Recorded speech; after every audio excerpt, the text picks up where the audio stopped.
In a nation where political turbulence often feels routine, former Nigerian President Goodluck Jonathan's recent remarks cut through the noise like a sharp proverb and a thinly veiled critique of today's power brokers. Speaking at the Haske Satumari Foundation colloquium in Abuja, Jonathan refrained from naming names. Yet his message to President Bola Tinubu, Senate President Godswill Akpabio, Chief Justice Olukayode Ariwoola, and other influential figures was unmistakable. Your actions are mocking the dignity of the nation. I've been a president before, and even after leaving office as a former president, people get to me. Why is that our passport is not valued that much? Why is that Nigerians are not given the kind of treatment we're supposed to receive at international airports? Sometimes we think it's because of Yahoo boys or 419ers. No, not only them. Yes, they are part of the problem.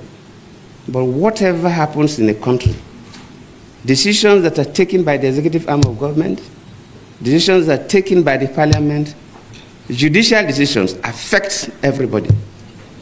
For example, no businessman can bring his money to invest in a country where the judiciary is compromised, where a government functionary can dictate to judges what judgment they will give. No man brings his money to invest in that economy because we are taking a big risk. So whatever we do affects everybody. The event, centered on social change through diversity and equity, became a platform for Jonathan to reflect on leadership in a democracy teetering on the edge of disillusionment. Decisions made by leaders today, he argued, don't just shape headlines, they shape Nigeria's soul, its global standing and its ability to lift millions from despair. His words carried the weight of a statesman who has navigated Nigeria's treacherous political waters, yet they also hinted at deep frustration. Why? Because, as Jonathan sees it, Nigeria's leaders are not unaware of the right path. They're choosing to look away. Although Jonathan sidestepped direct commentary on the escalating crisis in Rivers State, a battleground for clashing political titans, his silence spoke volumes. It's not the place of former presidents to nitpick their successors, he conceded, nodding to the unwritten code of post-presidential decorum. Yet his restraint amplified the underlying message. The chaos in Rivers, marked by legal skirmishes and allegations of overreach, exemplifies a broader decay. When institutions bend to political whims, the message to citizens and the world is clear. Governance is a game, not a duty. The proverb that says it all. Jonathan's invocation of an Indian proverb, if someone is really sleeping, you can wake them. But if they're pretending to sleep, you cannot, served as the dagger in his diplomatic delivery. And of course, what is happening in Nigeria today regarding the situation in Rivers State is like an Indian proverb that said that if somebody is sleeping, really sleeping, you can easily wake up that person. But if the person is pretending to sleep, you find it difficult to wake up that person. In Nigeria's context, leaders know exactly how to stem the bleeding.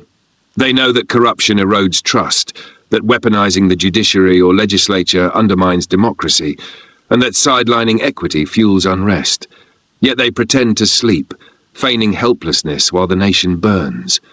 The question for citizens then becomes, how long can a country thrive when its leaders are merely actors in a farce? Beyond his critique, Jonathan's speech offered a blueprint for redemption. He championed diversity and inclusion not as mere buzzwords, but as survival tools.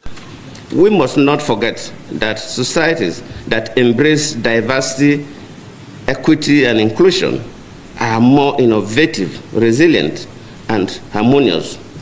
I know this because I saw how policies that promoted gender equality, youth empowerment, and regional balance during my time as president helped bridge divides and foster national unity. A society that oppresses any segment of its people, he warned, is a society destined to fracture. His challenge to the executive, legislature, and judiciary was unambiguous. Prioritize Nigeria's long-term health over short-term gains. Every decision, from economic policies to court rulings, must answer to the people's welfare, not the ambitions of a few.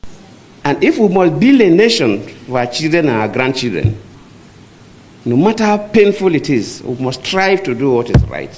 Whether you are holding an executive office as a president, a minister, or a governor, or a special advisor, or executive, Whether you're holding an office in the parliament, Senate, or rep, whether you're a judicial officer at the high courts or appellate courts, we must strive to do what is right.